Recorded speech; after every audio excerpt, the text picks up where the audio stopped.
So good afternoon, everybody. Welcome to our talk about charcoal and smoke underpainting technique with Catherine Fraser.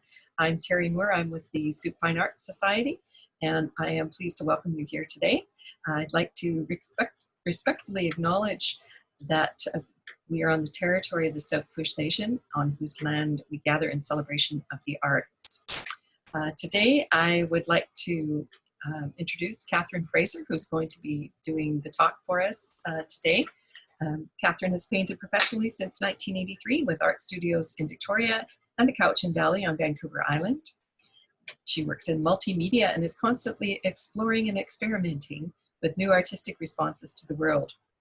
Catherine has a love of nature and plein air painting using oils, watercolors, and acrylic paints. She's an accomplished and award-winning artist, having exhibited in over 35 women's shows, including many or most of the Soup Fine Arts shows as well. Catherine's work is inspired and informed by an interest in color, design, and in exploring the inner and outer sacred space. As well as all of that, Catherine is also an art therapist, and we're pleased to have her here today. So Catherine, let me please turn it over to you. Thank you. Good afternoon. I look forward to the next hour and seeing what we co-create together and what each individual brings to the presentation, and also what I'm able to share with you during the presentation. So thank you for that. So yes, the topic of underpainting with charcoal and underpainting with smoke paintings. And so this morning I was outside in my carport and I was doing some underpaintings in preparation for today using the smoke and the candles. And so I have some examples of that I will show later on towards the end of the presentation. How I became interested in this way of working is probably in my studies. I learned about the Grisey method of painting, which means gray in French, and it's using value tones of black, white, and gray to develop an underpainting and then using layers of color on top. Traditionally, it was used with oil paintings, but you can do it with acrylics and other media as well. The interesting thing for me is that I've discovered in the process that when I use black and white and gray underpaintings, usually the colors are more vibrant, which is a surprise to me. And so also I really like the texture that's created with the charcoal underpaintings, which is more organic, and with the smoke it's more ethereal for me. So when you use them, you can use them directly with the material on your surface. So your surface can be papers, a variety of papers. It can be on a board painted with gesso. It can be on a canvas. I don't have any examples except the finished product on the canvas because it's a fairly slow process using a candle over a large canvas. So I have pieces on paper that I'll show you, and then I'll show you some finished pieces on board and canvas. The other thing about the smoke painting is that's relatively new to me. When I first saw it, I loved the ethereal effect of it, and I thought it was very beautiful. So I've been exploring that the last year and a half, and an artist friend, Jill Illert, introduced me to the smoke painting.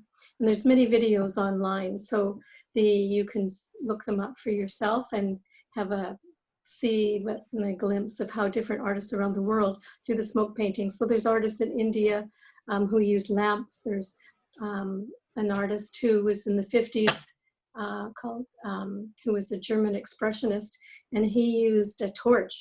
I haven't quite got to the torch stage, but I will. I'm interested in seeing how it affects oils and acrylic paint later on. Other artists will use one candle, two candles. Some people use lamps. The important thing is safety when you're doing the painting with the candles. You want to be doing it outdoors. At least that's what I do, and you want to be in a safe place so nothing's going to catch on fire. I usually have a container where I put a candle in so that I'm not lighting matches all the time, and I can relight the candles that I'm using to make the surfaces. And I have a bucket of water handy and those kinds of things. And I use an apron because you get covered you can get covered in wax and get wax all over the place as well. So it's important to consider those kinds of factors as well. With the charcoal, I do not use the mask usually. I sometimes use gloves because my hands get all charcoaly, but you can do that or not do it.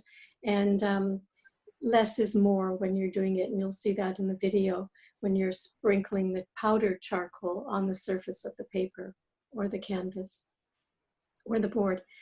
And what else do I want to say about the process? Oh, right, the other artist that influenced me, particularly Virginia Cobb, she demonstrated it to me years ago, and I've done many different kinds of charcoal underpaintings as a result of that, when I've been doing plein air painting, and when I've been doing some portraits, and when I've been doing outdoor painting. And so you'll see some examples of that on the video, or the slides, I'm sorry, the PowerPoint slides. Yeah, so that's probably all I want to do as an introduction to charcoal.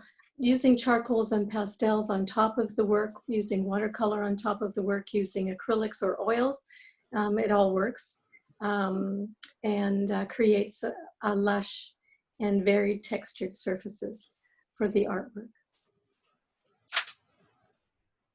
So that's my introduction to it. And Elaine, do you want to have any comments about your interest in the subject, or anything that you're interested in learning with regards to this? I'm certainly aware of, the importance of value when you're doing any kind of, drawing or painting. And I've had a little bit of experience in terms of, putting, the dark underpainting, but I think I only ever used actual paint. So I'm really intrigued by the idea of using, smoke and charcoal. And I really want to see how you do that, because I just think it sounds really, really interesting. But I do understand that, being good at dealing with the values certainly gives you a much more powerful result. So, again, I'm intrigued by what you're going to be showing us. Yes, so it creates more depth in the painting. And of course, the Italian artists, when they were doing their frescoes, tended to use it. It was called a different name for Cassio, I think it was called. I'm probably mispronouncing it. Where they would use their black and white and ochre, sometimes umber, to create the value underpainting, and then they would paint the top.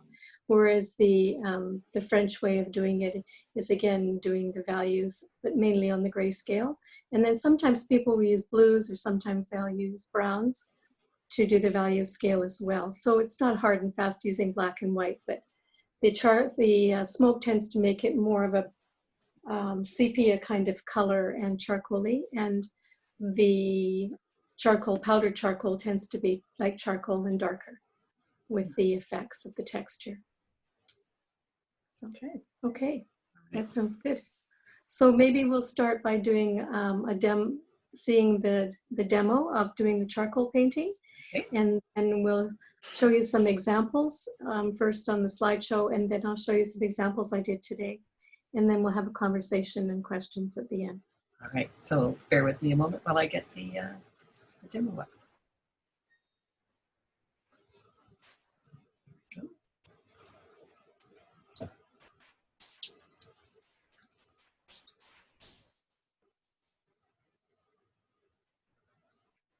Okay.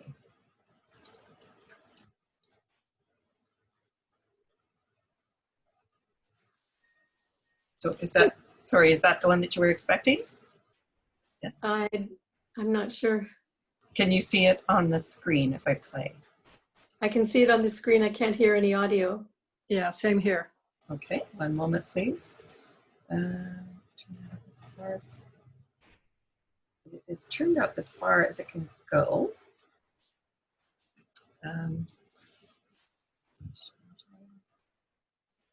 Oh, well, I guess I could do some audio if the audio doesn't come on. Okay. It says it's on, so let's give it a shot and see. Okay.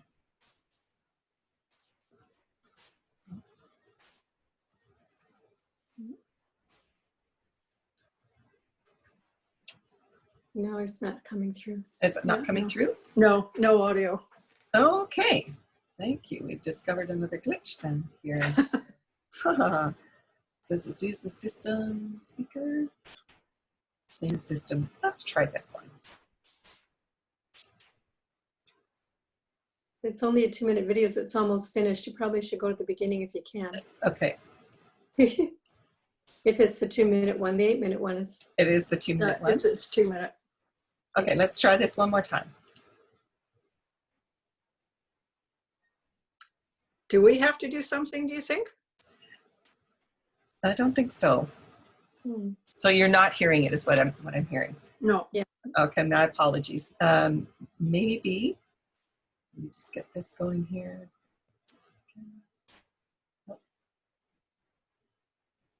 Sorry about that. That's all I've got is that file.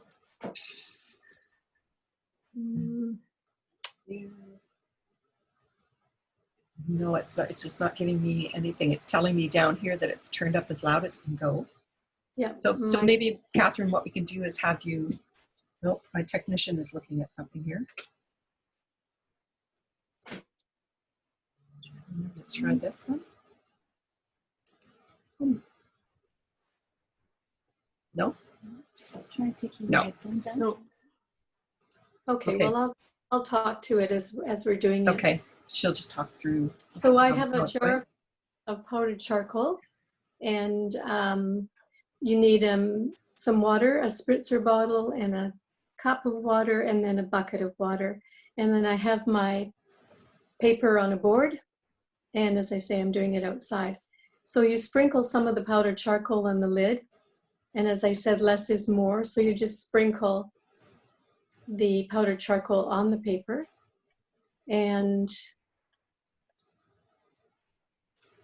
you can be random or you can be more specific depending on what you're wanting to create or do. And have a little fun when you're doing it. It's just kind of a fun thing to do. And then you can have a look after and see what happens. But you can see the charcoal being tapped on very sparingly. You don't need a lot. And what the joy is watching the water and the charcoal mix, and it creates these organic shapes. So here I'm spritzing the paper with the charcoal. And here I'm using a splosh of water. So you can see that more in terms of what happens with the effect of the charcoal. And then you can move it around if you want to move it around and spread it around.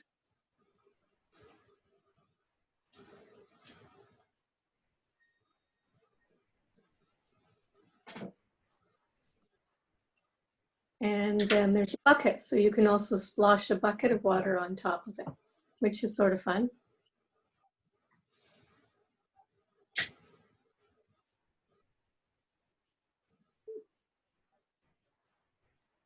And you'd think you'd wash it all off, but you don't.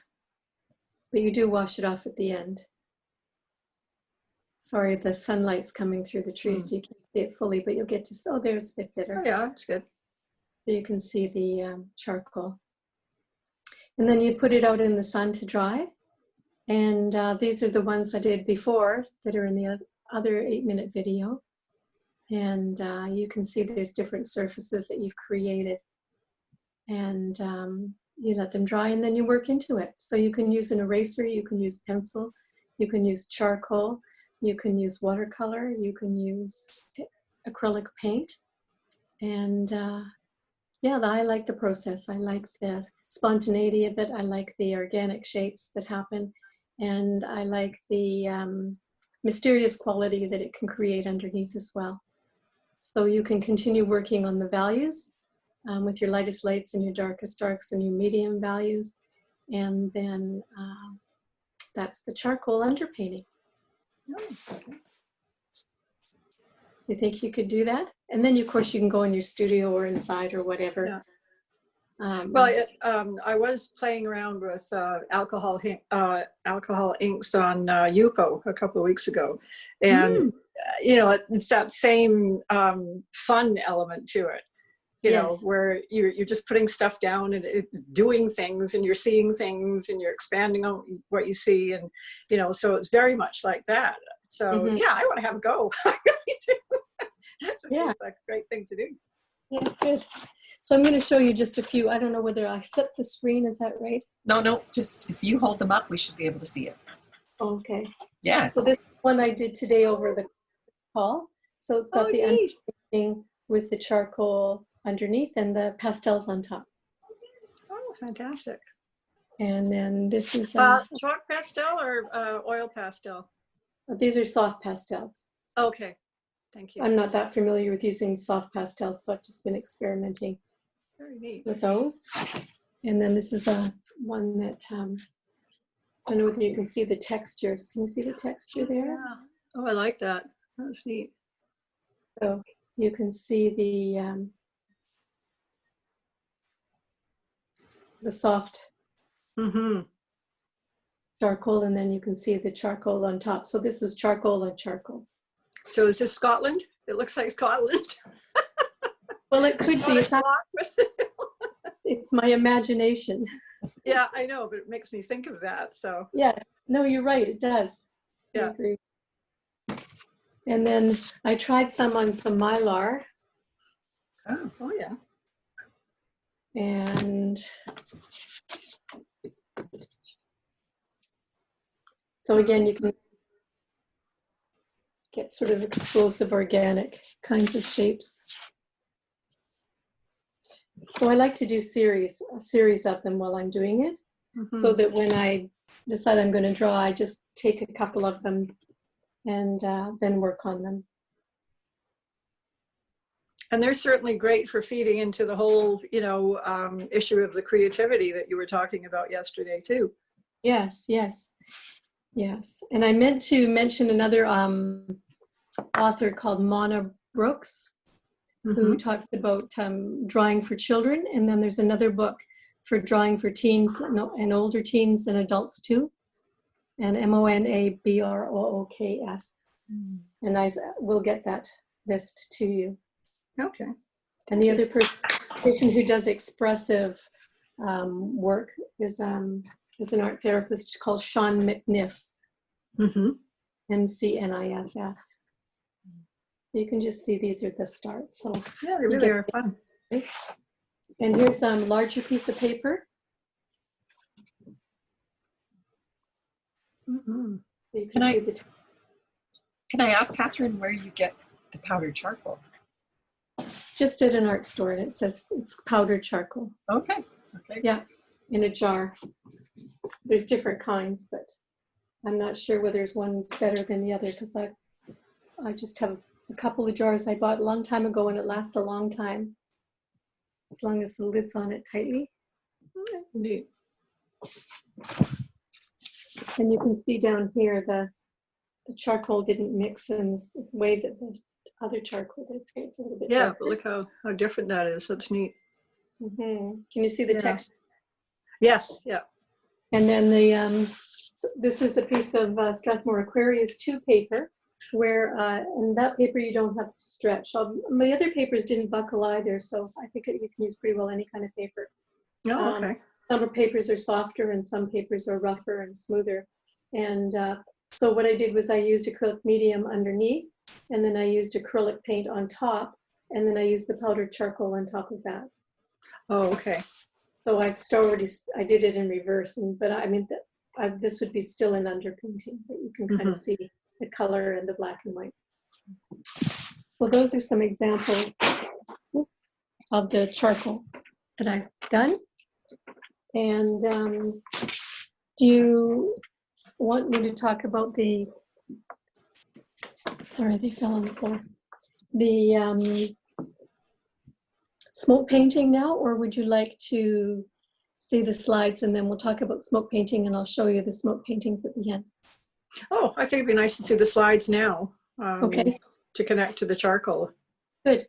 Okay, so just bear with me a moment while I share the screen again.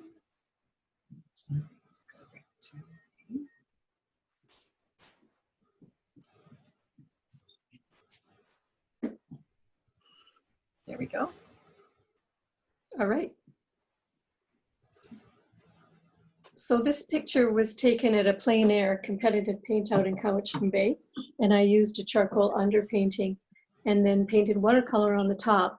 And so that was from it used to be called the Cowichan Bay Inn, looking down into Cowichan Bay. And it's, yeah, so that was my first effort of doing charcoal and mixing with a different media. And so there we are there. Yeah, it's really effective. It gives it beautiful. a different, yeah. Sorry. That's okay. No, that's fine. Please feel free to comment. We're able to do that with just few people on the call. So this is a painting that's a large painting that's 3 feet by 4 feet.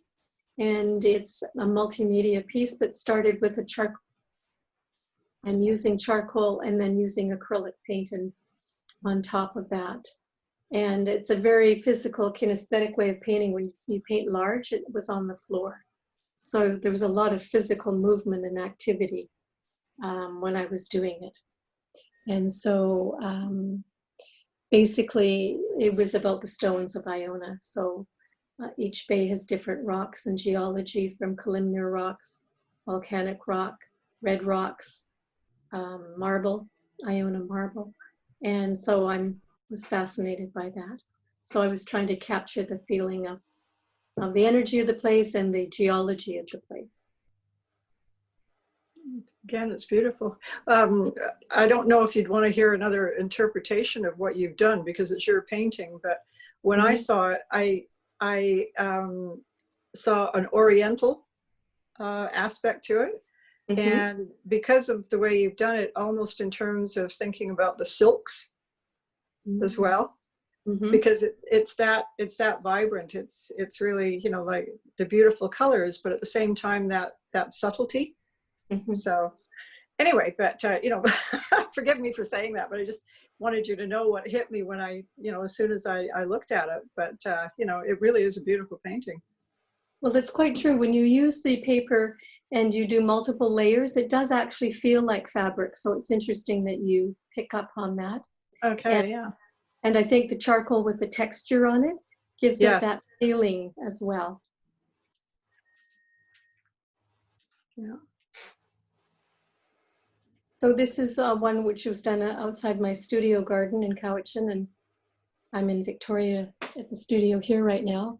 And I just think it's beautiful just like that. But it's an underpainting again, and it feels very plant-like, organic. Or you could make it stars or the universe or whatever you want to make it. But so it allows a lot of space and room for expression and applying whatever you want to apply to it.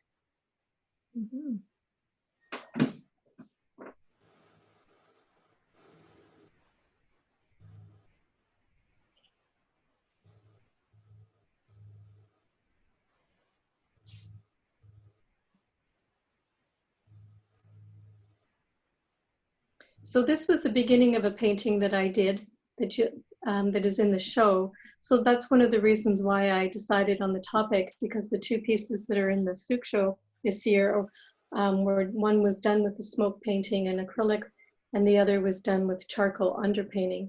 And so it started as charcoal underpainting, and then I was at the Sydney Boat Basin show. I can't remember, I think that's what it's called. And so I started doing some plein air drawing of the boats when I was there. So that's the beginning.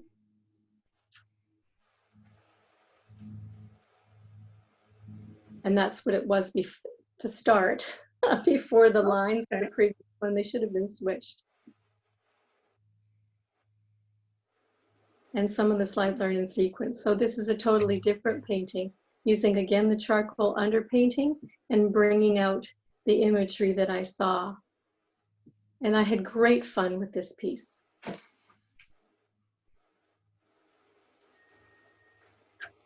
And this is an example of doing a portrait and using the charcoal underpainting. And I set up a still life of a portrait of my mother when she was 20 years old, and she was in acting school in Toronto with Lauren Green's acting school. And in front was a Buddha image. It was on the counter in a bedroom, and then there was a vase with some roses that a friend brought from her garden. And so it's a mixed media piece as well. So there's layers of acrylic underpaint, and then there's mixed media of paint and pastels as well. And I call it gifting. Oh, that's very beautiful too. Catherine, I have a question about this one. So when you're starting to do the charcoal underpainting, do you have a notion of what it is you're going to be creating from it? Or do you just do the charcoal underpainting and then the ideas come to you afterwards? Probably all of the above. So sometimes I have an idea what I'm doing and what I'm going to do, and it's more planned. Another time I let the piece speak to me and decide what I pull out or what I'm going to pull out with it. So I wanted the texture of the charcoal underpainting for this piece to give the feeling of more of antiquity and something being old. Somebody said it almost looks a bit mildewy, but that was my intention when I started working on this piece. And so, and then there's other times where the subject, the way it's spread on the paper or the way it hits the paper, it feels like being in the marsh or being in a landscape or looking at clouds. And then, you know, when you're lying down looking at clouds and you see shapes in clouds. So that's a more free flow way of creating and letting the images appear. So yes, so I do them in different ways.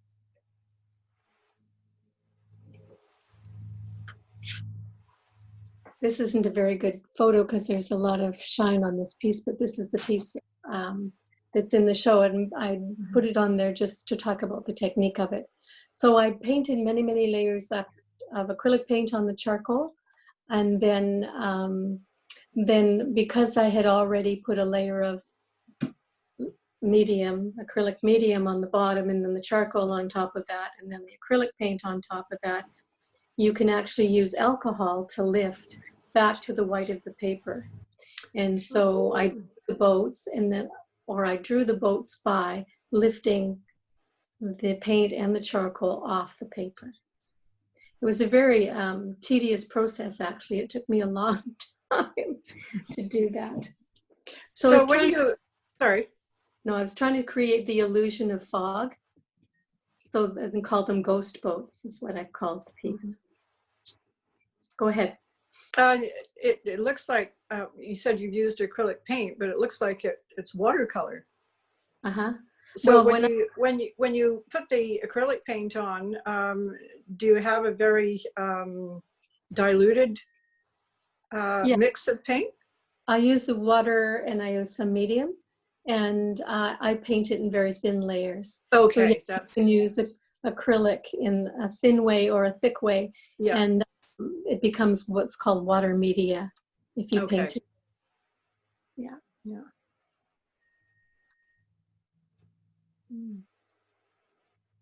And this was somebody else's photograph of a flower, a cross section of a flower.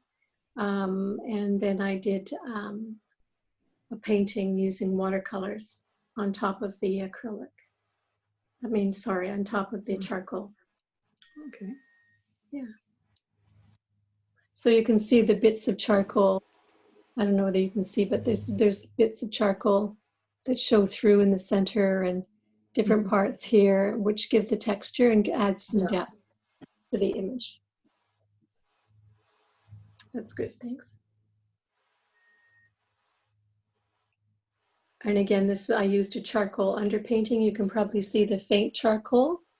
And then this was for a class that I was doing. We were using something from nature, and it was a pine cone, and I made it into a design.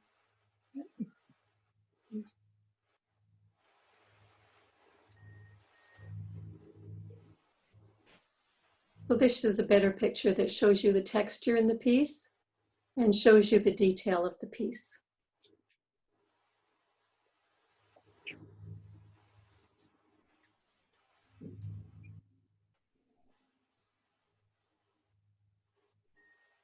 And that's the one you were commenting on, Elaine. Yeah. But it was just from my imagination and what the imagery suggested to me. But you're right, it could be a bay in BC or a bay in Scotland. Yeah.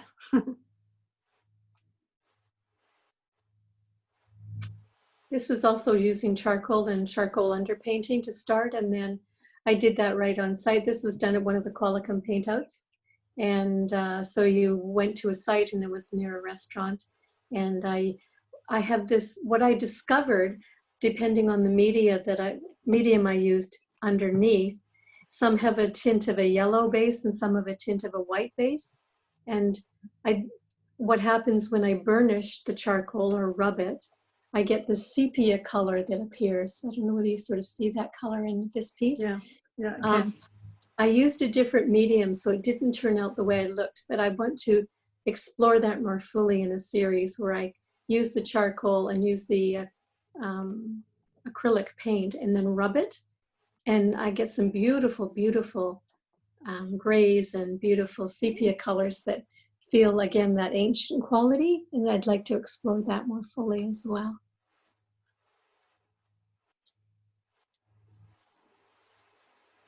And this is, again, the Sydney Boat Basin using charcoal underpainting. So the other one, you can see more the sepia colors. And then this one, the white acrylic medium obviously was more white than yellow tint.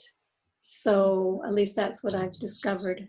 And then I worked into it with thin layers of acrylic again.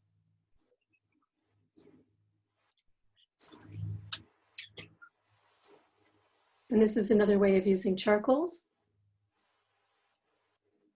and working into it. And it's from an original, I quite get fascinated by shadows.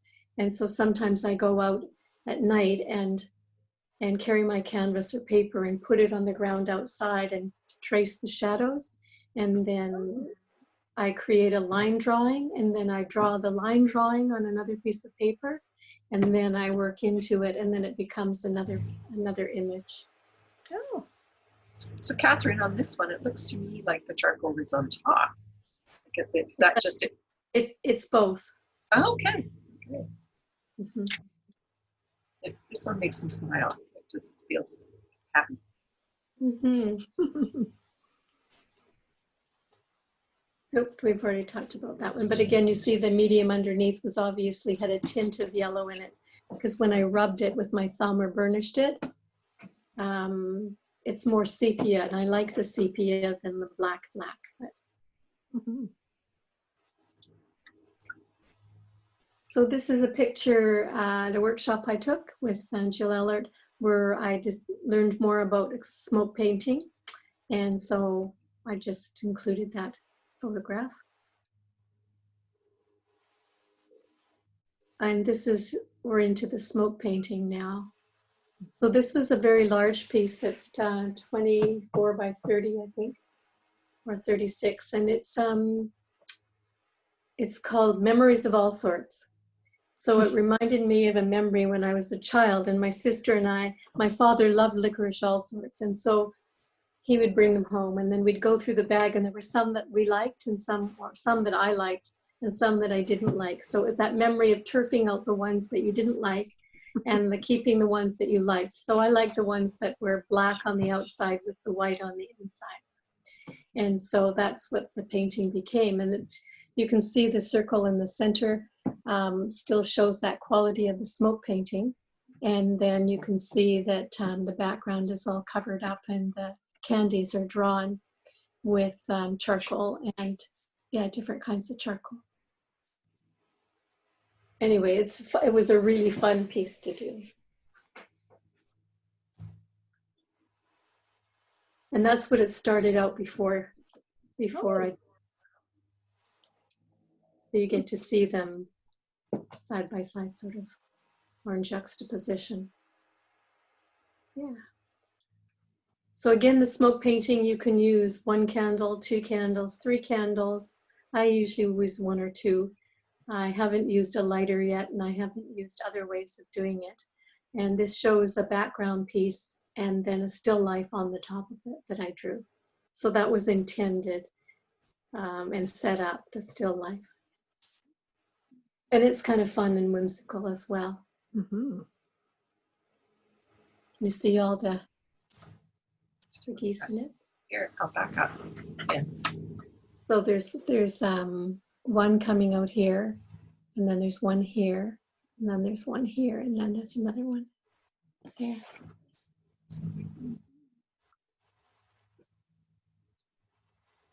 So this was going to the Andrew Wyeth show and watching or thinking about the memory of it and watching people looking at paintings, but having paintings of charcoal underneath and then drawing on the top.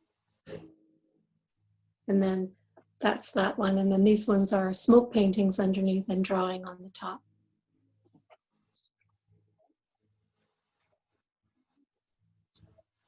And this was a piece of a tree that I found on the street one day and dragged it home.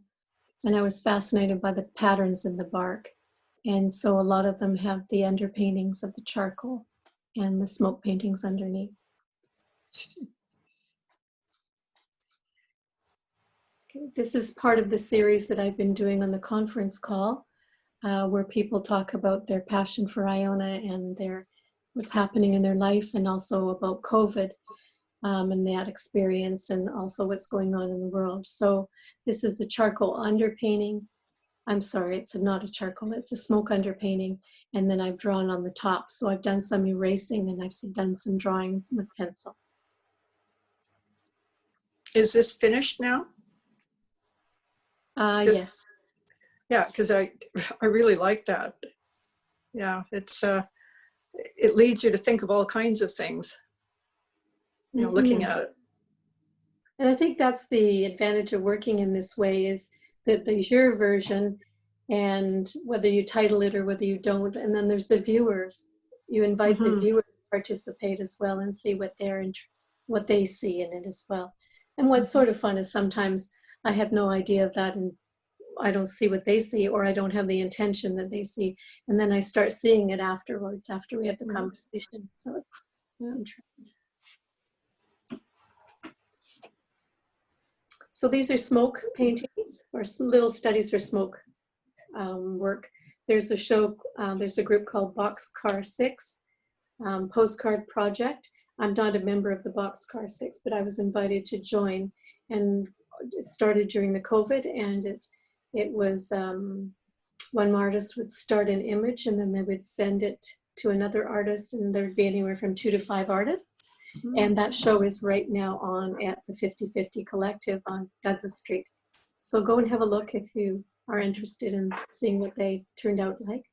And then, yeah, so that was really fun. It was the postman actually enjoyed it, or post person enjoyed it. And it was fun getting something different in the mail, and fun to sort of look at them for quite a long time before you were moved to respond.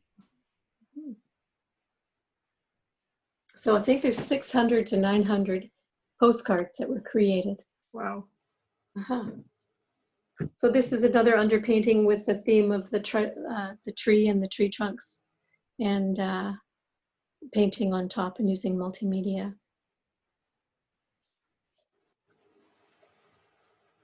This was a piece that was started in the studio, and was an environmental theme. So the environmental theme was 2 ideas. So the one idea was about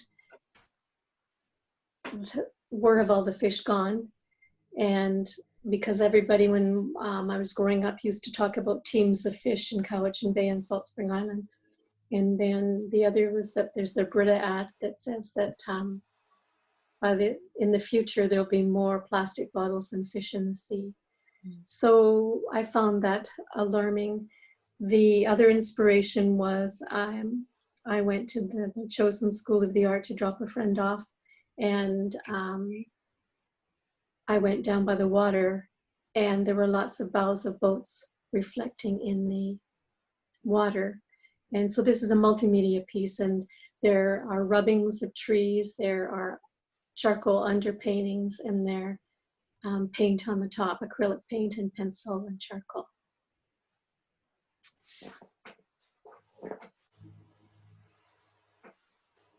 And this is the start of one of those intuitive drawings. And then you'll see the next one where where I went with it. Oh, So they were talking about whales and animals in nature being more prevalent since COVID-19. And they were talking about in Ireland how these whales returned to a bay that they hadn't been to for many, many years. And then somebody in Santa Monica in Oakland, we're talking a lot about and Vancouver Island, we're talking a lot about the birds and the animals, and particularly the birds being more visible and hearing their songs, because I guess with the silence of not as many planes and sirens and cars driving, people are hearing and are more aware of nature.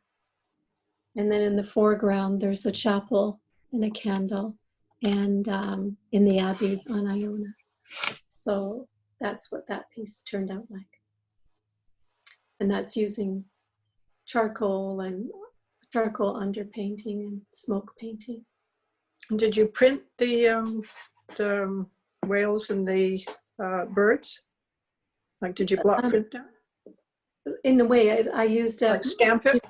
I used a piece of mylar and then Yeah. carved that and used a template. So similar, Okay. but yes. I wanted to keep it simplified. Mm-hmm. Yeah. No, again, it's very effective. So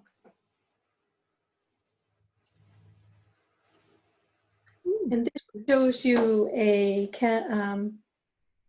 board, a cradle board. And you can see the smoke painting that's underneath. And then this was my first layers of paint. And what the story was, there was a photographic exhibit that was sent virtually online talking about people taking pictures through their window about their experience of life during COVID time. So that was the motivation. So the picture in the show is one of the series that I did, and this is another one of the paintings in the series. And this is the finished painting. So I've got layers and layers of acrylic paint, and I did also create templates as well. very nice. And I think probably I was influenced again by Mark Tobey, who did the cities of Seattle and New York years ago and was fascinated by the structures of the buildings and the cities. This is the piece, one of the pieces that's in the show, at the zoo show. And again, that's just using a smoke underpainting and then using acrylic paint on the top. And I wanted to create a staccato effect, like music. It almost feels like a piece of music to me. Mm-hmm. There's a lot of symbols in there that are similar to symbols in musical notation.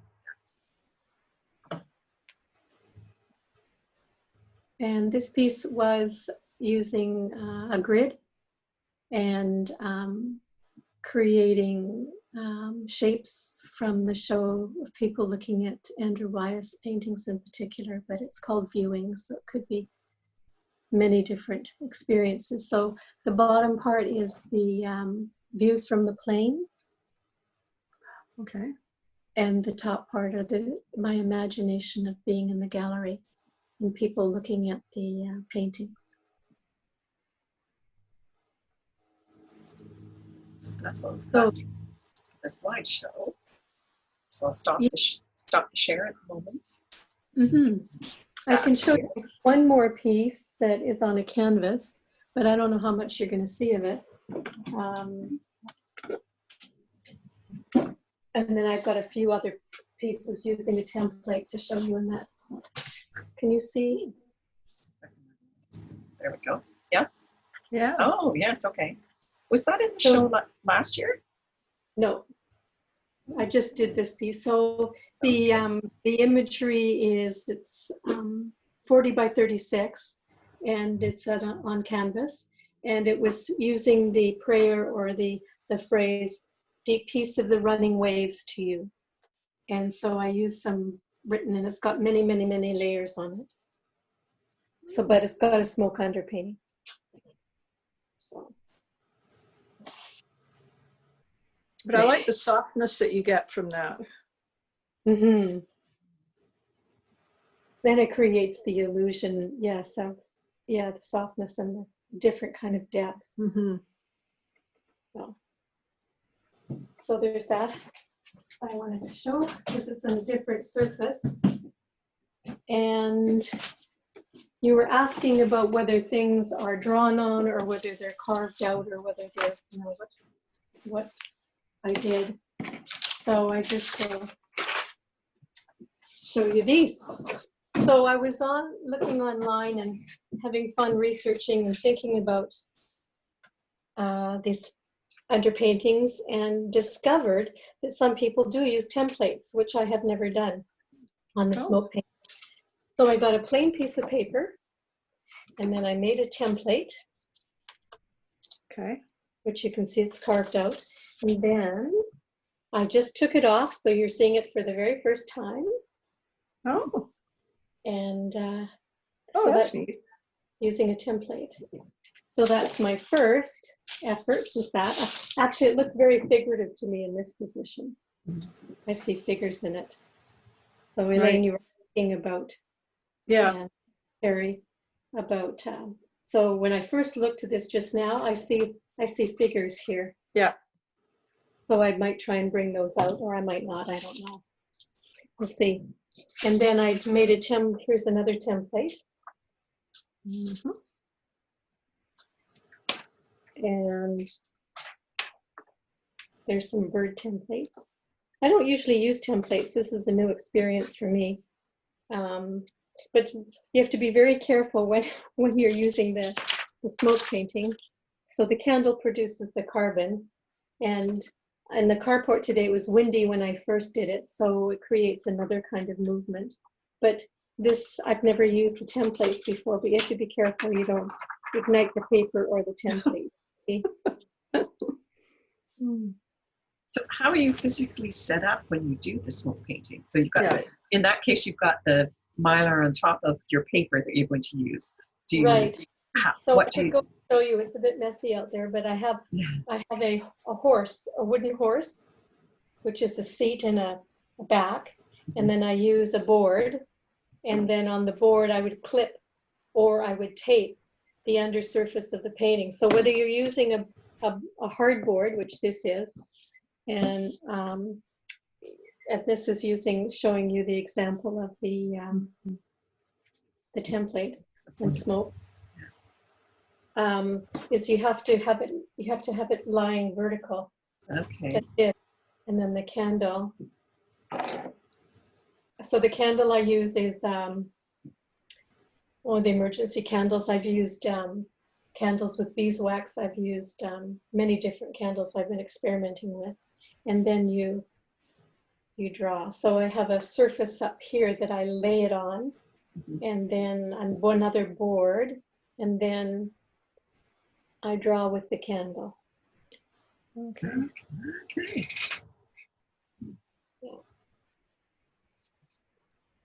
So have you determined that there's a particular distance from the piece that works the best? Yeah. You know, the candle, and you know, how far away is the candle from your right. surface? If you get too close, you snuff it out. Yeah. If it's too windy, it snuffs out. The first time I tried it, I must have gone through a whole box of matches. So now that I use the candle in a tin, so that I've got it lit, so I can just relight it. Mm-hmm. It actually works better for the soot, so that you've got some air in between the candle and the surface. Okay. So the soot going on top of the thing. Well, this is showing you the template that I created from one of those night paintings, and this is the. Oh, wow. Oh yeah, isn't that neat? Oh yeah. Can you see that? Okay. Yes. Yeah. Oh, yes. Yeah. Very nice. Actually, I think it's quite neat too. Oh yeah, I really like it. So it has that organic feel again. It has the different values, Absolutely. and then I'm going to work into it. So now, when you use other things on top, and then you've completed your painting, how do you what's the word? how do you set the painting? Do you spray it with something? Sometimes I do and sometimes I don't. Okay. So I usually use a semi-permeable spray Mm-hmm. so that you can work into it, and it sets it a little bit so it doesn't smear a lot. Right.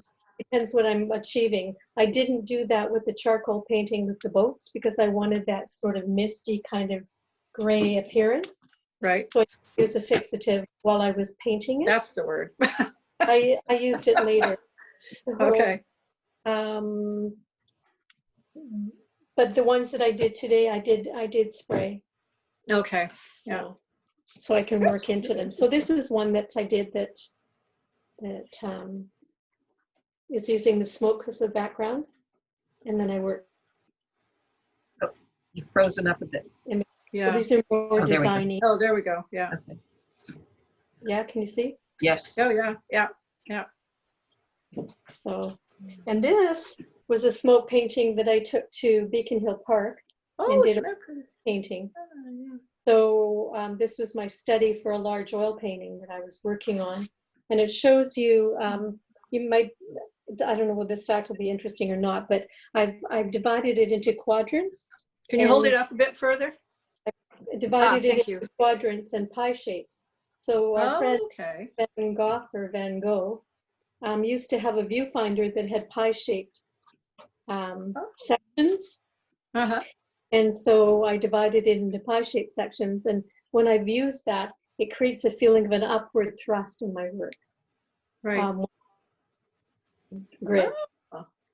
And so some people use quadrants, some people use pie shapes, and then you can transfer what you're doing by using that way of the viewfinder.